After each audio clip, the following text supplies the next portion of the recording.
Hello, everybody. Good morning. I'm heading Walmart.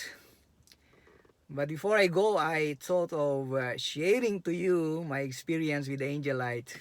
That was the other week when we learned that the county was planning to distribute some relief goods at War Memorial. And I asked Angelite if she's interested to come. She thought for a while and then she said, "Okay, Dad, let's go." I, I told her, I suggested, get your own car and I'll use mine. So that in order to just get one pack, we can get two packs. She laughed and she said, "You know that you're greedy. Think of others also, not only yourself." So I said, "Okay, let's go together. It's more fun." So Wednesday came. Actually, it was 10 o'clock in the morning. And according to the instruction in the internet, 10 o'clock is the start of the relief giving.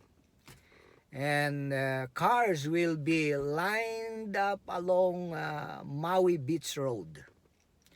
So maybe we are a little bit excited, so we went there around 9:20. And then when we were there, we saw a line coming towards Mac. Kaya sabi ko, yan na. So we went in line with the other cars. And then when we got there, I said, "Oh, ayos. Medyo maaga tayo." But just after a while, the cars are already moving. It was only 9:30 in the morning.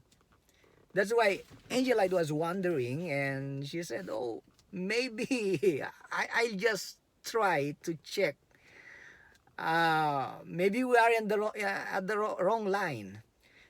So she tried. She checked the internet, and she said, "Oh, tama ako. We are in the long line because this line are those."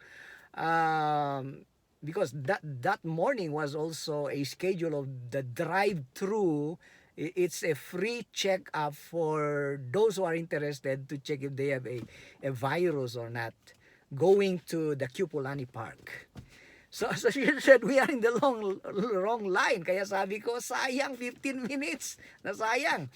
So we went out of that line and we went back to Maui Beach Road. And there we saw a very long line. And as I was driving, Angelite was or started to count cars online, and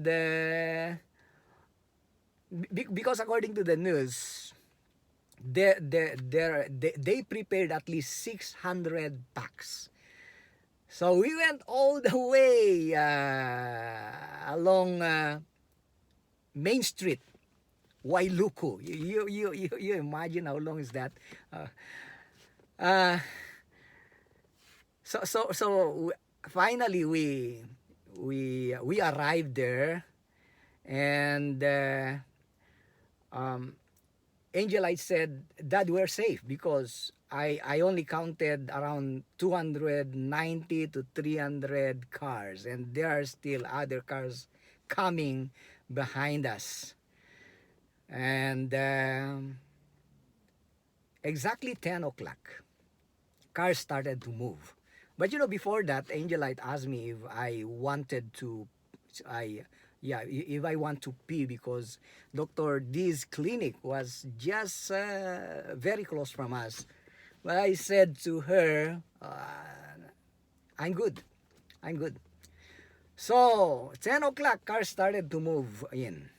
Then after 1 hour, after 1 hour I started to feel I want to pee, but there was no place, no CR along the road. That's why I tried to control myself.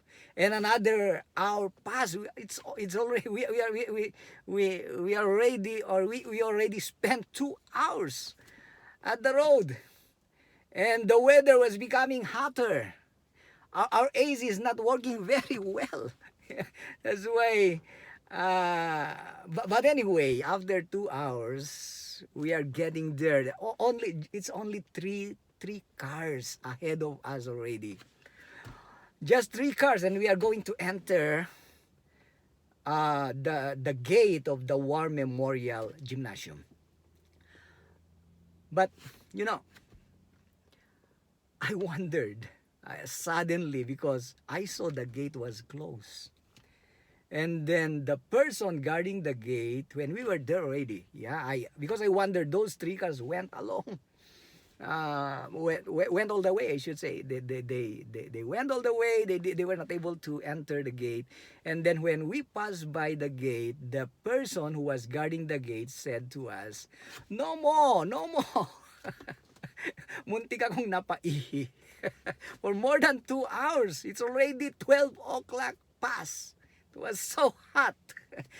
That's why we were so desperate. We decided to go buy some foods at Safeway, and in order for me to pee also. And then after that, we went home. But on our way home, we can pass by War Memorial. That's why I said to Angel, I wonder what happened to those people or those cars behind us. And then she said, let's try see. And then, guess what? When we passed by War Memorial, the gate was open. Those cars behind us were the ones who were able to enter and get relief. That's why that time, I was asking myself, how can I control myself not to grumble and not to be beat, not to become bitter. Angelite was laughing. I told you, we're not meant for that. But now I forgot to think that time together with my daughter was one of the most precious, priceless moment that I experienced.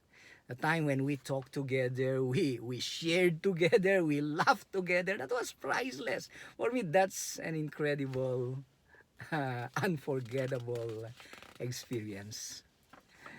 But there are two types of people. People with grumbling attitude and those people who has grateful attitude. Those people who always grumble, those are the people, for me, are the most miserable kind of people. Kasi, if you ask why, how can they enjoy their life? Like, how can you enjoy your life if you always grumble, if you always complain? And how can you gain friends? How can other people like you if your face is always bitter? While those people with a grateful attitude those are the most joyful, the happiest kind of people. They always smile. Their face are becoming better and better every day, not instead of bitter. They're always contented, satisfied. Those are the happiest people for me. Because with the kind of crisis we are facing right now, it's so tempting to grumble. It's easier to grumble than to be grateful. We grumble about President Duterte or President Trump. We grumble about the government, how they deal with this kind of crisis. We grumble about even the relief. In the Philippines, I heard about social amelioration, the 4Ps. May nagsabi nga sa Pilipinas, natuwa ako. Doon daw sa Pilipinas, meron daw binigay si Duterte na 8,000. Pagdating sa gobernador, naging 5,000. Pagdating sa mayor, naging 2,000 na lang. Pagdating sa kapitan, naging 1,000. Pagdating sa taong bayan, Yung 8,000 na binigay ni Duterte, naging 8,000. Ibig sabihin, naging 8 sardinas na lang. And then yung 4 piece, naging green peas. Pasalamat pa rin tayo. We still need to be grateful.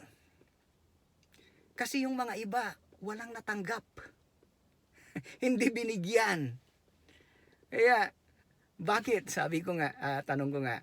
Kasi daw, ewan ko, DSW, di ba? Nag-decide, I don't know, but they said that yun daw mga may malalaking bahay at may mga kamag-anak abroad ay hindi raw pwedeng bigyan. Kaya nga sabi ko, tandaan nyo, pagdating ng eleksyon, yung mga kandidato na may mga malalaking bahay at may mga kamag-anak abroad, huwag iboto.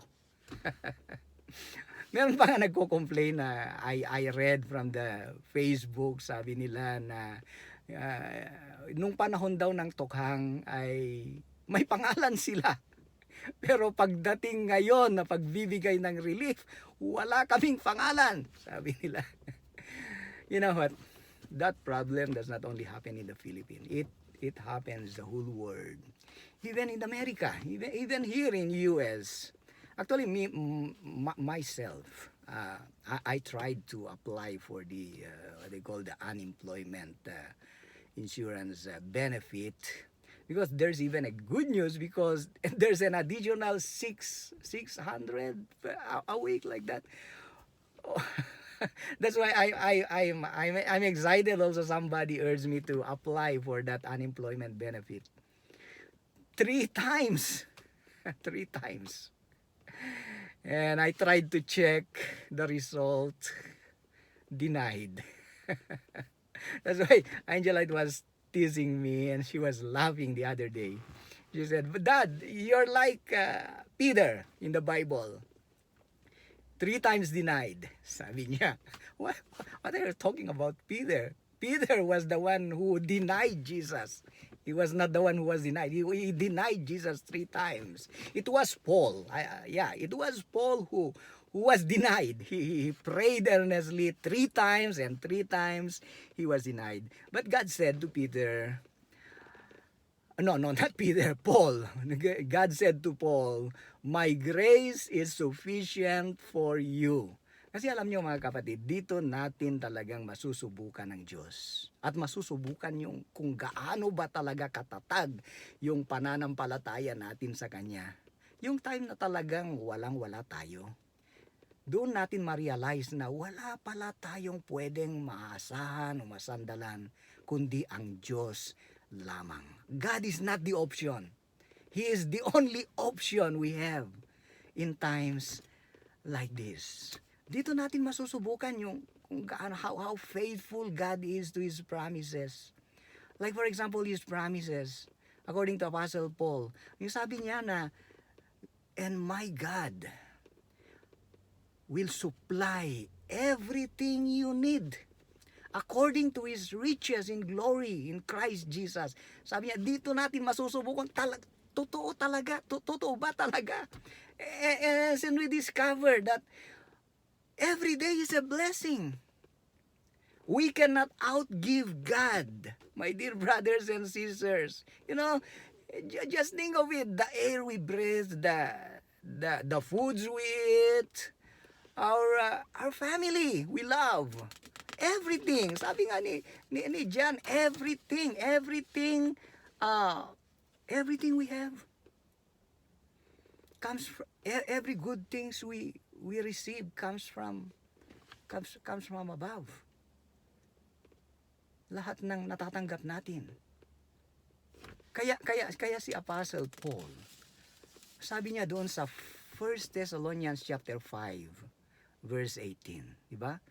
"In everything give thanks, for this is the will of God." Every day mayroon tayong mga, kasi it's easier for us to give thanks during good times. During the times when we receive so many blessings, yung bang talagang um, maganda yung situation. But how about those times like nowadays?